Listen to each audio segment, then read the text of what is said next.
welcome back to physics. Got some pretty cool stuff going on today. This is the explanation for how we're going to be doing our projectile lab, okay? Our projectile lab.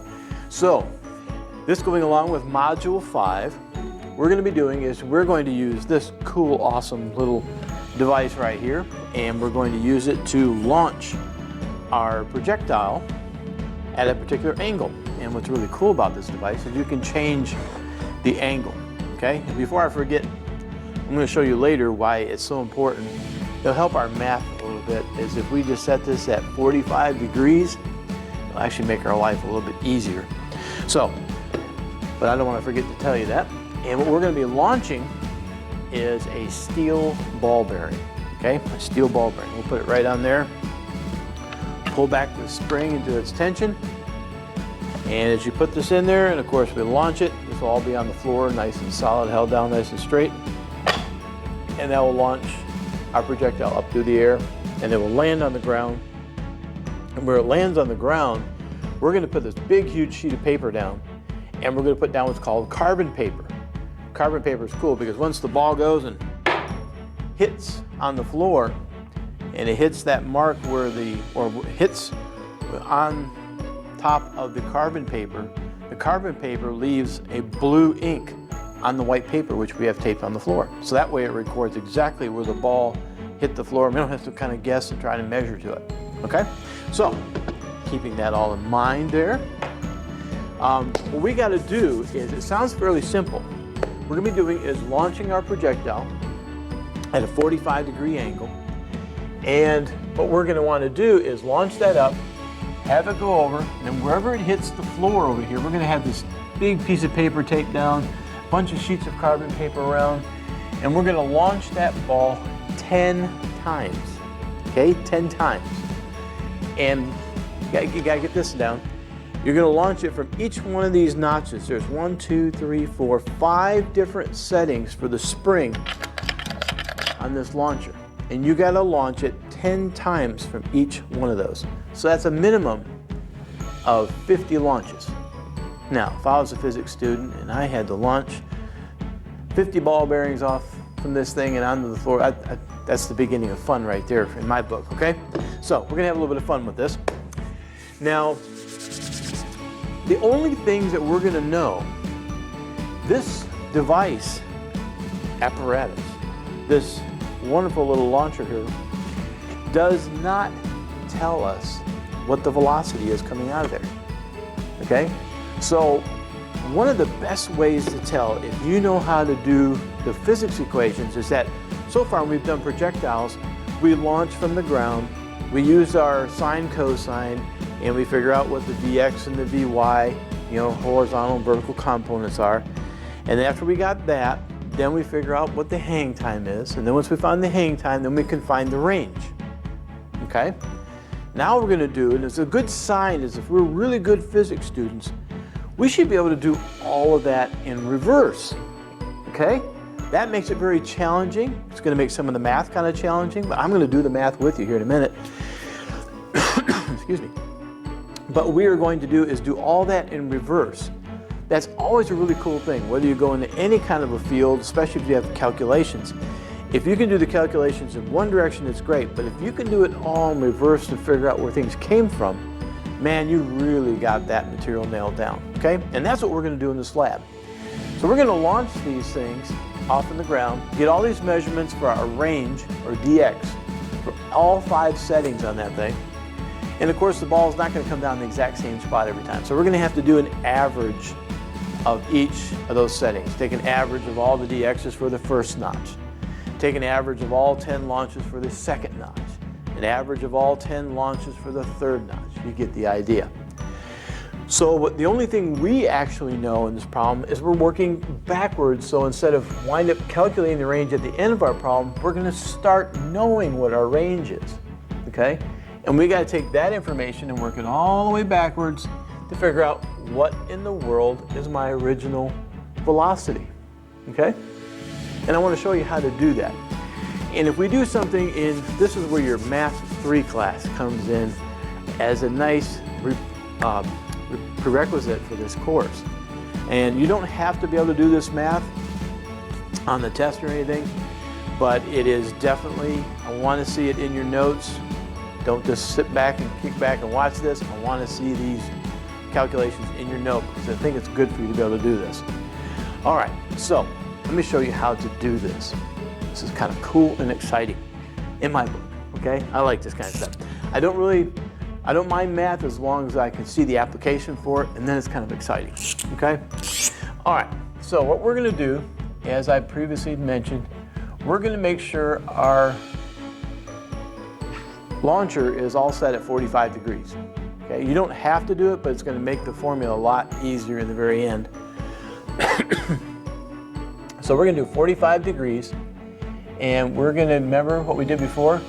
We found our Vx, and we found our Vy, initial, okay? So we're gonna do that, and I've kind of expanded out our view on our video, so hopefully I'm writing this stuff big enough that you can see it. I'm gonna write a little of this off to the side because we got some serious algebra to do here. We're gonna need lots of space. So remember, how do we calculate Vx? If we know this angle and we're looking for the adjacent and the hypotenuse is involved, then we're gonna have to use cosine. And hopefully you remember seeing that on the video. So I'm just gonna go ahead and write that formula down again. Vx is gonna be V times cosine, and for now I'm just gonna put theta. So in other words, this is gonna be good for any angle at all. And the equation for Vy was exactly the same. I'll put a little I there for initial. Exact same thing, it's just its sine. So V times the sine of theta, okay? Now remember, that's how we did this beginning. We would get some sort of velocity, we'd find the Vx to Vy, and then the next thing we would do is find the time, right? We'd have to find the time. And to calculate the time in the air, we would wind up using the first kinematic equation. Vf minus Vi divided by, whoops, T. I got the T in the wrong spot. What am I thinking? There we go. G is equal to Vf minus Vi divided by T. And then from that we found the time. And then once we found the time, then what we would do is use our Vx, constant velocity formula, all right? Once we found that time, we plug it in here.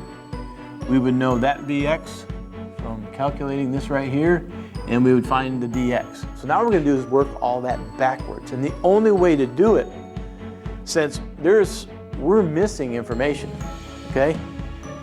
Now the Vi and the Vf, we don't know what the velocity of the ball is coming out of there. We also do not know how much time it takes, and we're not going to measure that.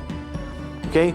To physically as a human being, take a stopwatch and go from the time the ball goes from here to the time it hits the floor and be accurate, it's ridiculous. Okay? Because human beings, we're just full of constant error, especially when it comes to measurements dealing with time. So we'd like to eliminate having to measure time on this. Measuring the dx, that's a piece of cake. Just lay a tape across the floor, we can measure that all day long.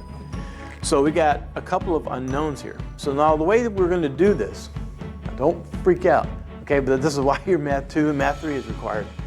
We're gonna take this Vx right here. See that Vx, those two right there? Well, we don't know what Vx is, but Vx is equal to V times cosine theta. So we're gonna take V times cosine theta, pick that whole thing up, and we're gonna put it right there. And what that will do is it'll get rid of Vx, and instead, there's the V that we do want to find. Okay, that V right there, that's the V we want to find. So it's gonna change that formula and eliminate one of the other variables we don't know, and it's gonna put in its place one of the variables we are looking for, which is good, right? That's one less thing we'll have to do. So, let's do that right down here. We're going to take this Vx is equal to V times cosine theta. We're going to put that whole big thing right in front here and get rid of Vx. So we got V times cosine theta is equal to the range dx divided by t. There we go. Now it looks worse, but believe it or not, this is actually going to get better. It gets worse before it gets better, okay? Kind of like getting over the flu or something. Gets a little worse before it gets better. So that's one of our equations. Now, is this useful? Well, we got dx. That's the stuff we're going to be measuring. So that number we know. Time we do not know. Theta we measured, that's going to be 45. And that's what we're looking for. So right now we got two unknown variables. Okay? We don't know how much time it takes, and we don't know the original velocity. So somewhere or another we got to get rid of time. And what we've got here, if you look up here, we got initial and final velocities. Now that formula right there, if you remember when we used it, the initial velocity up here, that it comes off of the ground right there, since we're going to be dealing with the flat level floor in the lab, that velocity coming off the ground is equal to that velocity going down right here. In other words, that velocity right there is equal to this velocity over here. It's just this one is negative, right? Because it's going downward. And we would make that our final right there, right? That was our final velocity. So in other words, this velocity is the same as this one, it's just negative, okay? They're equal. So, remember how we took that bx and we substituted that into here? Got this thing? Guess what we're gonna do now? Whoop. You ready to put on your math boots? You'll be big boys and girls. We're gonna take this Vy initial right here, since it's equal to V times sine of theta, that Vyi right there is those two velocities right there. This whole thing we're going to substitute it in here, and because it's equal, remember the initial and the final are equal, they're just negatives. So we're going to put this thing in place of each one of these. What? Yeah, exactly. So let me recopy that over here and I'll show you how to do this. So we have G is equal to Vf minus Vi divided by T.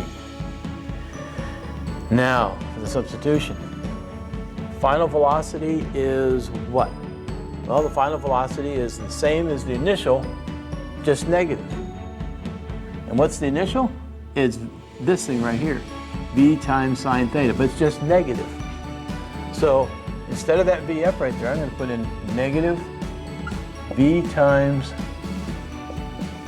sine of theta. What? Yeah. Okay. That Vf right there, that's this thing right here. And now we're going to do minus the initial velocity. Well, what's the initial? The initial is Vyi. Vyi is V times sine theta again. Okay? So it's minus V times sine of theta. And that whole thing is divided by time. Okay? Now don't freak out, don't give up. Don't drop that pencil or pen. Pick it back up. Keep going on your notes. I want this in your notes, okay? This is good for you. Now, this formula, I know what G is. I know what theta is. This V right here, that's what I want to find. I want to find that V. And T again, I do not know what T is. So the two things I don't know over here is V and T. On this equation we made over here, what's the two things I don't know? V and T. Well, if you got two unknowns and you got two equations, you could set them both equal to each other or substitute one into the other one. And that eliminates one of the variables, okay? So in other words, if you have two unknowns, you're gonna need two equations. If you have three unknowns, you're gonna need three equations. If you have four unknowns, you're gonna need four equations, okay? But in this case, it's just two. So what I'm gonna do, let me take this formula right here. I'm gonna cross multiply, divide, this is what we've been doing in class. In other words, I'm gonna play switcheroo. I'm gonna swap these opposite corners right here. The T, I'm gonna bring it up over here. And that V times cosine theta, I'm gonna bring it down here. And the dx is still there. So in this formula right here, this is what T is equal to. Take the range divided by the velocity times cosine theta. So this big old honking thing right here, that is equal to T. That's what I'm going to put in right there. What? Yeah, don't worry. It gets better. It actually gets better.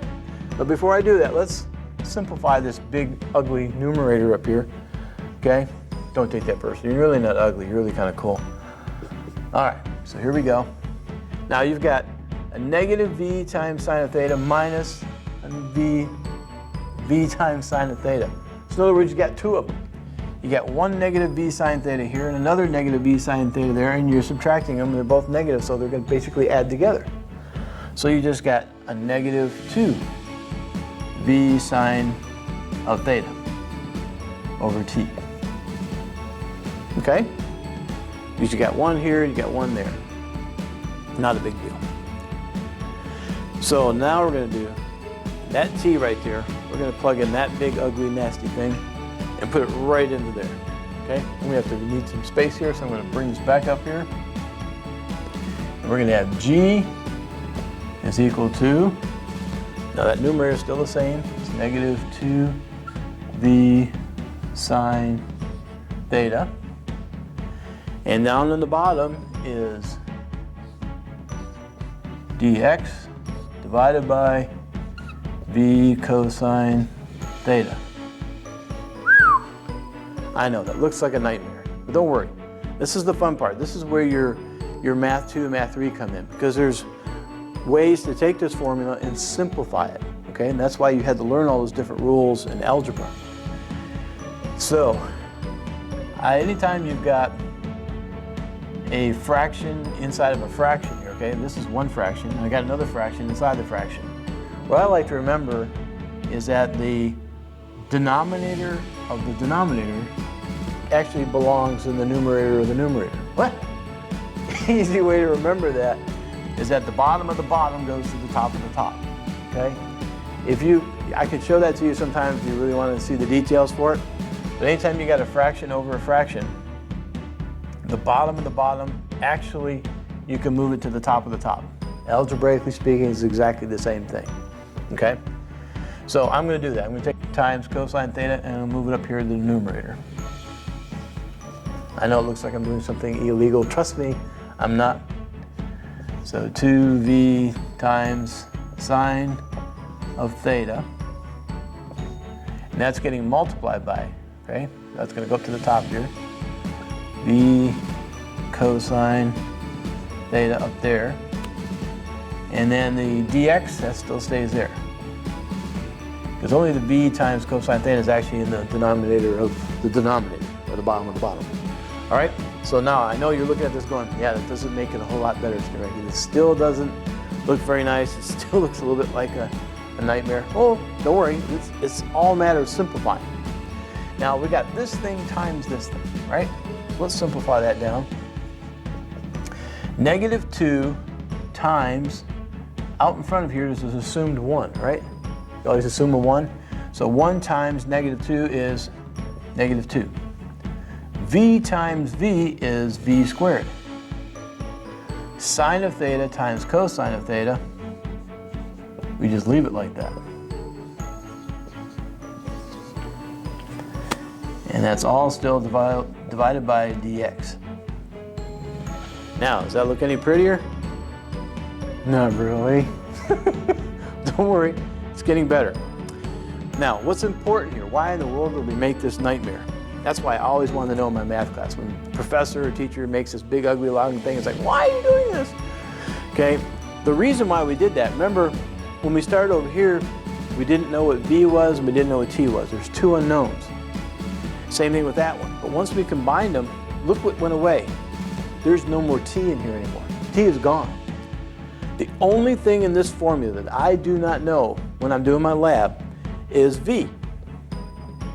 Theta, I'm going to set that at 45 degrees. So I'm going to get real numbers there.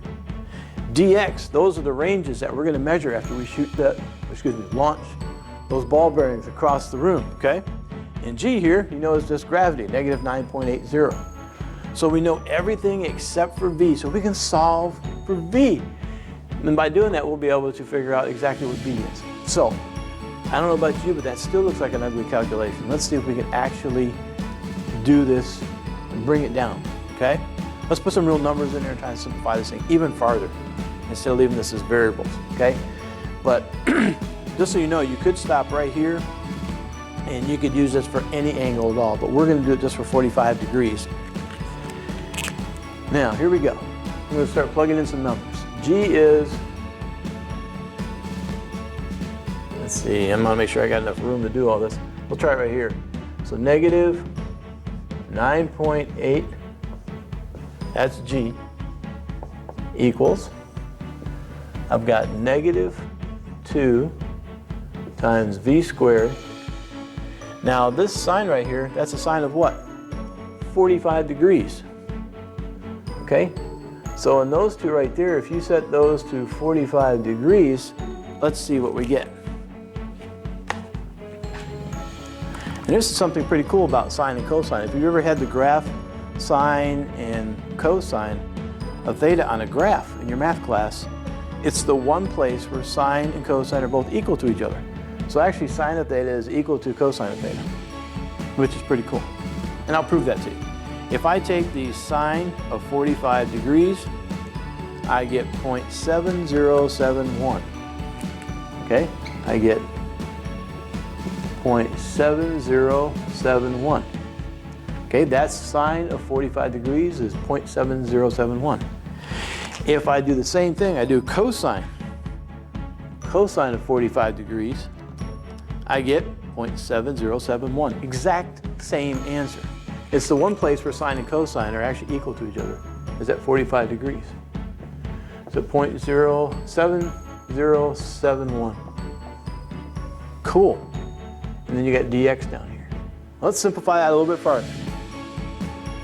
So we still have negative 9.8.